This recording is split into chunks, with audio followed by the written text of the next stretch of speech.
What is up, guys? Frosty Osty 0232 here today for another Frosty Features. The time has come. We have our third viewer requested Frosty Features ever, being requested by MosDefEisley on Twitch for Doc Ock. So, that's what it is. For those of you who haven't been to a Frosty Features or watched a Frosty Features before, what this is a comic book background on the tunes that you use in Marvel Strike Force. And recently, Doc Ock has become useful again. He's always been, especially when I started, he was sort of this, like, centerpiece that you built up because he was, like, the only thing that made Sinister Six work, or he could just give a team enough sustain to make another person less efficient. But now he actually does a little bit of something in Cosmic Crucible and War and such. So, super cool. Also, just an awesome character in the comics that we go through. I've brought him up multiple times throughout many Frosty Features, so we're going to be hopping around for stuff for him. Also, he's been around since 2020. As of the recording date right now, we're in December of 2023. So he's 3.5 years old. So, that's my excuse for this next part. So, according to Scopely, back in the day when Marvel Strike Force was just getting its boosts thanks to a worldwide pandemic, their blog posts were kind of lackluster even compared to now. So this was the closest thing I could find to a Doc Ock description as far as the blog post is concerned. So this is from July 24th of 2020. So new legendary character. Career criminals rejoice because Doctor Octopus, legendary leader of the Sinister Six, is suiting up. You won't need to give your right tentacle to get Doc Ock. I'm sure you had to at the time. But you will need an elite mutant Black Ops team, 5 X-Force members. Boy, don't we love building up X-Force here in the now. Maybe somebody from X-Force could have been reworked instead of Gambit. That's all I'm saying. I'm bitter. It's fine. Check the recording date and check the blog post. Okay.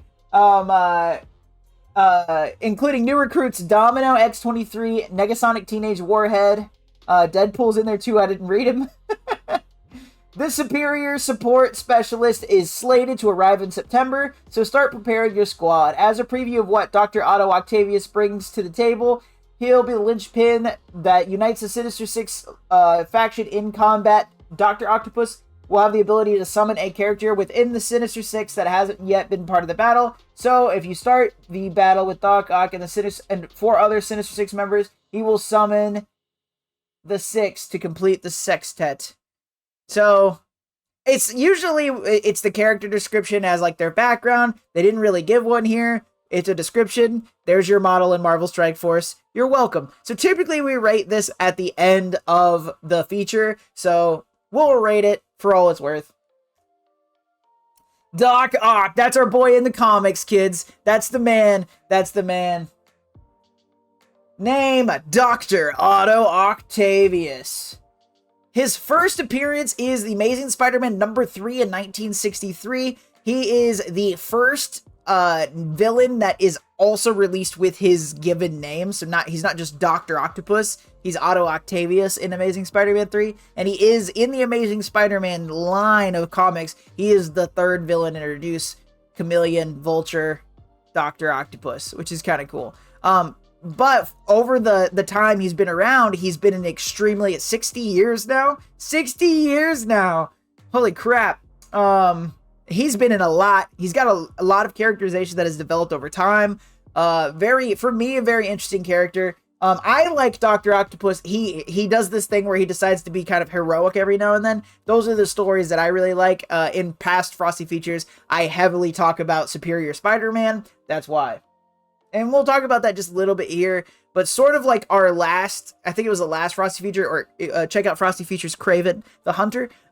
We didn't want to talk about Kraven's Last Hunt because I talked about Kraven's Last Hunt in other things. So it is what it is. Powers and abilities. Cybernetic implants, genius intellect, and technopathy. So he does not have... So cybernetic implants being these arms, he created these arms so that he could handle highly dangerous chemicals from a distance. He could stand behind a lead wall and work with them, and then due to an explosion, He was mixing chemicals at one point in his lab, and there was an explosion, and that explosion caused the cybernetic kind of attachment he has to his arms to fuse into his spinal cord into the back of his head, and it gave him technopathic control over the arms. The technopathy is limited only to his arms and equipment, and it's only considered technopathy when it is removed from him, because if it's attached to him, it's like him moving additional arms. He even can feel them a little bit, but if the arms are removed from Doc Ock, he actually can still control them to a specific level. So it is a form of technopathy, even though it's very specified to his arms, right?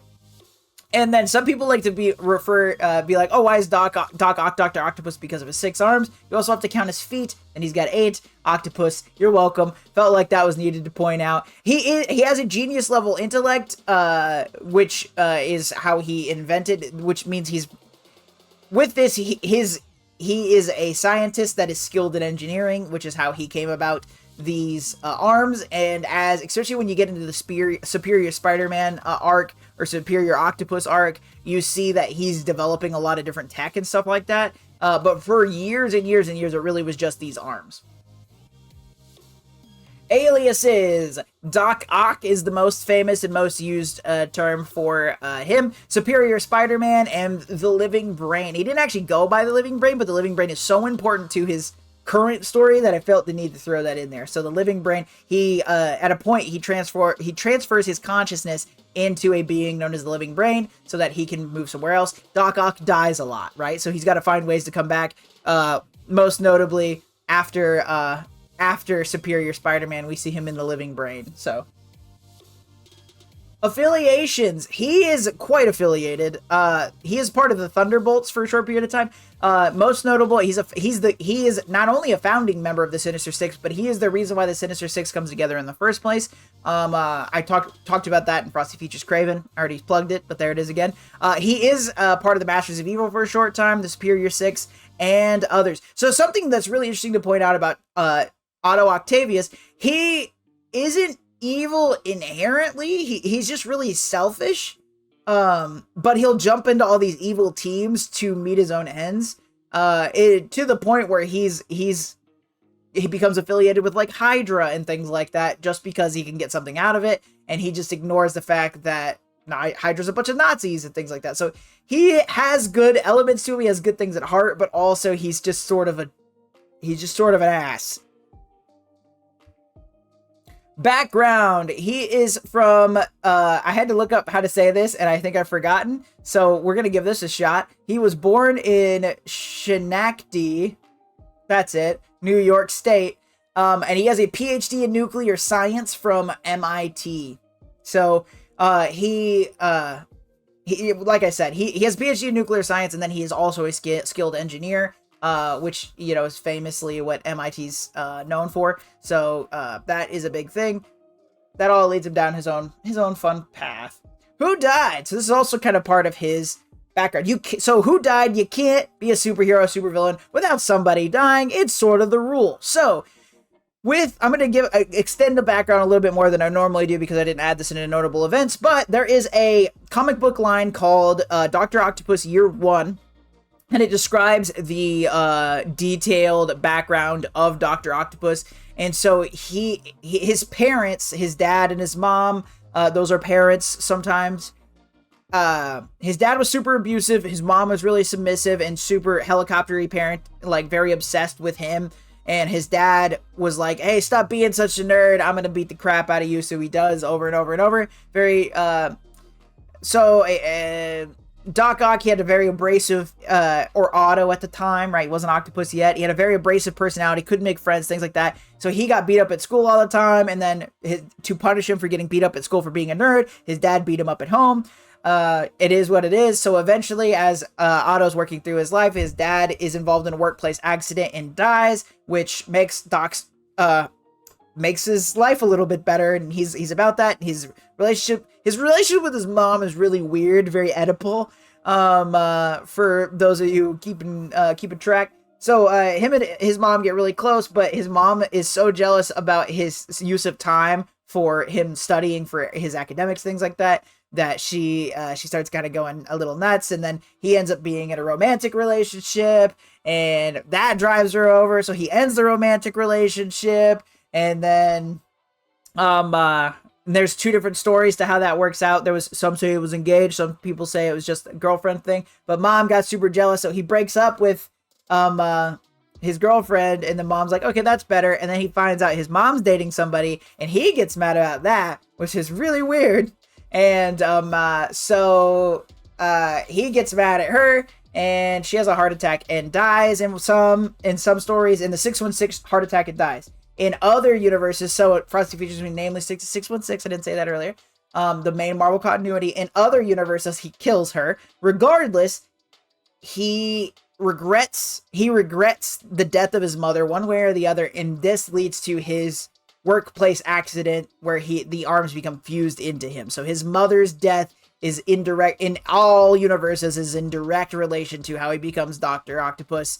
In the movies, in the Sam Raimi flicks, it is the death of his wife that sort of could kind of makes him mad. And he also received, in the accident, he also gets brain damage, which leads him to be more of a dick. Arrogance. So Doc Ock on whole would be probably one of the most consistent Spidey villains to be able to beat Spidey, but he always loses to the fact that he is super mega arrogant, right? He is a genius, and he thinks because of that he can't be defeated by anybody, and this leads to his downfall pretty much all the time. It's very rare that he actually just gets beaten, superior plan against him. It pretty much is just that he gets overconfident, he overextends himself, and then he loses. So it's very important to note that Otto's biggest weakness is himself. It's his crazy arrogance. Okay, so relationship, Tobert and Mary Octavius, those are his parents. We already talked about them. Mary Anders is ex-girlfriend or fiance. That's the one that mom got jealous about. And then May Parker, ex-fiance. Okay, so I think I've made it pretty known in Frosty Features that I work off of a lot of previous comic book knowledge that I know. Doc Ock's a big one. One thing I didn't know about Doc Ock is that he gets engaged to May Parker for a point. At first it's for spite, and then he sort of falls for her, and he kind of develops his thing, so he becomes very protective over May. I didn't know that, so that was just a neat thing I found out in the looking in this, because also with him, he's very solo. He has got a lot of students, but he doesn't have a lot of relationships, so I was really trying to dig into what those are. So yes, he has actually a connection to May Parker, that Aunt May, that sort of kind of apparently carries on through a few things, and I just wasn't really aware of that. All right, so now we're going to talk about notable events. So, biggest notable event, like Kraven the Hunter, that I want to point out is Superior Spider-Man. It's super cool. It's Doc Ock within Peter Parker's body. Doc Ock is dying of a sickness, and he essentially makes his last minute plan to swap places with Peter Parker. And it works, and Peter dies in the body, and Otto takes over his body, and because comics, Peter's consciousness is still in there, whatever. We talked about that a little bit, but yeah, that's just a kind of a cool thing. So some other notable events we're going to talk about. Like I said, Doc Ock's been involved a lot. He is 60 years old coming up, so he's been involved in a lot. So what we're going to go with, also in previous features, I've talked about Savage 6, in the Sinister Wars, all really cool things to Doc Ock. But, so we're going to talk about Web of Death. So in Web of Death, we find a situation where Doc Ock is reinventing the Sinister Six, and Vulture, who Doc Ock is not on very good terms with at the time, poisons Peter Parker. And with that, Doc Ock shows up, and the whole thing is that you think he's going to beat the living crap out of Peter Parker, probably kill him, and he actually very violently, he still grabs and throws Spidey around, but then reveals that he's going to cure him, and Spidey's like, why would you do that? He was like, you are a worthy opponent, and to die to something as simple and ridiculous as poison is beneath you and beneath me, so I'm going to save you. And so this entire arc is Doc Ock helping Spider-Man. Once again, I said, I prefer it when Doc Ock is trying to be a hero. He is an arrogant hero, superior Spider-Man, being that I'm going to be the superior Spider-Man because I'll be a better Spider-Man than Peter, right? So in this situation, he's like, I'm better than this sickness than you. I'm going to cure you. I hope you're cool with that. So, he has to take Peter and try to stabilize him because the poison is ramping up quite extensively. And after he stabilizes him, he kind of leaves him. He's like, oh, you can go back home. It's fine. I'm going to do some tests for a little bit. And this is when we find out that MJ is pregnant. A lot of stuff happens here, right? And then we find out that MJ's pregnant. And then we talk about Spidey clones all the time. And there's a Spidey clone I don't think I've brought up on Frosty Features at all yet. And it's Kane. So there's a situation where Ben Reilly, so Peter Parker clone Ben Reilly, Peter Parker clone Kane. So Kane, Jackal is the guy who does all the clones, right? There's a lot of stuff here. I'm trying not to get too sidetracked, but Jackal does all the clones, a lot of the clones. And Kane was the first Spidey clone. And instead of destroying Kane, Jackal let Kane live to be like, hey, I want to see how long you live. And he lived a lot longer than he thought he was gonna. He's not a perfect clone of Peter. And due to, he has cellular degeneration to a point, so he has mental issues. So he's a little bit more, a little bit more Punisher, a little bit more evil, but not evil all the time. But anyway, and then there's Ben, who's like a perfect clone of Peter. And Ben's coming back to New York, and Kane's trying to stop him because Ben is trying to, like, protect MJ or something. And Kane's like, dude, you cannot involve yourself in Peter's life. I'm going to pause it there, but remember, that's where we left off, right? So, there is, a new character is introduced at this time called Stunner. She doesn't really do much other than just be a person. She's an old Doc Ock student. And she's just kind of wreaking havoc, and Spidey's trying to stop her while he's also sick. So he's just having trouble battling sickness or whatever, and he gets his butt kicked. And so Ock shows up, saves him, and then he's like, hey, bro, here's this. I finally got this cure. How about you be cured now and be super fine and whatever? Maybe I'm going to be a good guy from now on. Which, for those of you who know anything about comics, when a villain says, maybe I'm going to be a good guy from now on, it does not bode well for them. So, he's like, goodbye, Spider-Man. Good job. I saved you because I'm superior and stuff. But maybe I'll be a good guy from now on, all right? And Spidey swings away. And then another Spidey comes in. Uh-oh, guess who it is? It's Kane. And Kane has, due to his thing, he is picking up something in Spider's sense that is a threat to Mary Jane. So all of a sudden, instead of being like, hey, Ben, don't involve yourself in Peter's life, he's like, I'm going to kill everybody that could be out to hurt MJ or Peter Parker.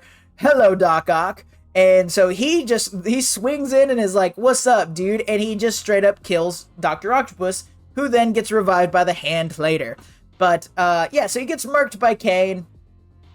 It is what it is. So this is Kane, not Kang, just so we're aware, just in case my unrelenting articulation does not help. Alright, moving on. Superior Octopus. This is more recent, it's just kind of cool. So Superior Octopus is a situation, so, like I said earlier in the feature, Doc Ock dies a lot. He's died, I think, 6 or 7 times, and he gets brought back various ways. So after being killed by Kane, as I said, he's revived by the Hand. And then after Superior Spider-Man, when he puts himself... so he dies at the end of Superior Spider-Man. He gives back the body of Peter Parker to Peter Parker's consciousness that was sitting in his brain. And then Doc dies. But actually, he uploaded his consciousness into the living brain. And what he's doing is he's waiting for a proto-clone. Which, and he's waiting to make sure it's perfected, to make sure there's no cellular degeneration. Eventually, and there's a whole thing with Ben Reilly here too. And it's really crazy. And he's disguised as a villain and all this crap, but ultimately, Protoclone, making sure there's no cellular degeneration. After it's proved to be stable, he transfers his consciousness into this so it's a clone of himself. So it's Doc Ock's consciousness in a clone of Doc Ock, but he's trimmed up and super, he's trimmed up, super strong, super fit, instead of Doc Ock's typical thing, and he creates a suit very similar. At this time, we're dealing with spider armor, not the regular spider costumes, right? So he tricks out, essentially he makes a different version of the Superior Spider-Man suit, makes his own web blasters, and he creates, you know, new arms and things like that, and he becomes the Superior Octopus. So in this situation, he is out, while he was Superior Spider-Man, he creates Parker Industries and moves it forward a lot, and then giving it back to Peter when he dies, obviously. So now he wants Parker Industries back. So his whole thing is to now go after Spider-Man for this specific reason. A little bit of an overreaction, but that's fine. But this version of Doc Ock is actually quite powerful and very strong. It's Doc Ock with more armor, right? So, in all of this, he's like kind of going back and forth, and he's going back to one of his old bases so that he can kind of set up and like get established back as his old, you know, quasi crime boss life. And what he finds is Arnim Zola in a Hydra cell in his one of his old hideouts. And Arnim's like, "Hey, how about you join Hydra?" And Doc Ock's like, "Well, I'm not quite a bigot, but I am." He hates clones and he hates mutants, so he's already kind of an asshole. But he's like, "Well, if I do this, Hydra's gonna take over the United States." You say, "Okay, well, if I do this, can I have Parker Industries?" And they're like, "Absolutely, you can. How about you join us?" And he's like, "Okay, cool. I'll be in Hydra." So he uses them to get to Peter Parker, and a battle ensues that involves him trying to incapacitate Peter, knowing that Peter's using spider armor. He uses EMP bombs, and he throws an EMP bomb, and he disables Peter's armor, which for, you know, anybody that knows anything, that's not... Peter works up to the armor, but he doesn't need the armor to be, you know, Spider-Man, right? He really doesn't. So, Peter just kind of hops out of the armor, puts on an old costume, and goes back at Superior Octopus with EMP bombs, which now will, you know, work in his favor, and he disables Doc Ock's armor and beats the living crap out of him. So there's that. And he ends up dying again and puts himself into a similar body as he was. But with all of that, Doc Ock is still around, and Hydra does take over the nation at this point. And there is a section where Hydra puts in place their own Avengers, which Doc Ock actually is a part of, which is kind of neat. So there is that. Yeah, those are some notable events. Like I said, we've talked a lot about Doc Ock in the past, so definitely check out, you know, if you want to check out a couple different Frosty features. You know, he comes up every now and then. You know, a lot of spider characters out there. All right, so. In Marvel Strike Force, they don't care about power level, but here on Frosty Features, we do. And the way this works, if you are a multiversal threat, you are a threat to all of reality, not just your reality, but the entire multiverse as it stands, and you can topple it at your whim. Universal means that you are a threat to your reality. Maybe you can hop over to another reality and end that one there. Cosmic means you are a threat on the small end on a planetary scale. You can take out something like a small planet, up to a solar system or galaxy with enough time and effort. Nuclear means on the small end, you have the power of a nuclear bomb, and you can take out something like a small city up to a planetary body, once again, with enough time and effort. Super Soldier means that you are beyond all the capabilities of a peak human being, so you could lift things like cars, or you could take out something like a brick wall, and maybe even level a city block if the battle rages long enough.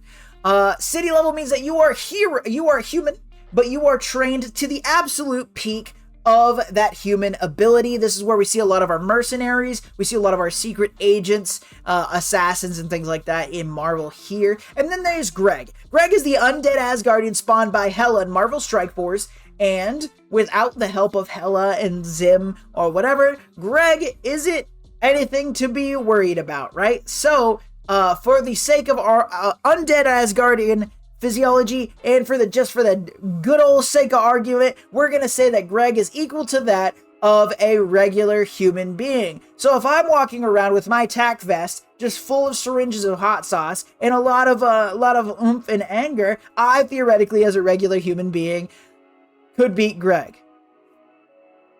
Yeah. And in the case of Dr. Octopus, we see somebody who is cemented firmly in the super soldier situation. So at super soldier levels, It is 100% due to his arms. If you can incapacitate his arms, he is just a regular human being, with the caveat, this is a human being that can tank a hit, right? So he is a regular human being, but he very often will take, physical abuse from superhumans. So very notable that he is a human being, but boy does he takes a punch with the best of them. So that's very important to know. But with his the strength of his arms are definitely on the upper echelon of super soldier. So it's something to be very aware of and to consider heavily. And as far as the Scopely description goes, according to Scopely, like I said, this is old Scopely. Things have changed. They've gotten a lot better with the blog posts, but they really don't address them at all. So at the end of the day, it's hard to say. It's almost like it wasn't there. There is nothing there. It's a light description at best. So it is what it is. I didn't want to rate it down too much because I hold them to a different standard now, and this is looking back, right? So with that is Frosty Features Doctor Octopus. I hope that you all had a good time with it. Shout out to MosDefEisley for the request. On my channel on Twitch, there is a certain level of channel points that you can redeem for a Frosty Features or my subs. If you sub, you get to pick a Frosty Feature that I will do as long as they are a character in Marvel Strike Force. I will do them. Thank you all so much for watching this. I hope that you had a fantastic time with it. Please let me know in the comments anything I missed or your favorite Doc Ock moments. I'd love to hear them. Please be sure to like, share, and subscribe here on YouTube. It doesn't cost you anything but a couple of clicks, and it helps out the channel a whole bunch. Also, as a reminder, I stream on Sundays at the link above at 8 a.m. Central Standard Time, where we do Frosty Features live. I hope that you all have a fantastic weekend, and most importantly, stay cool.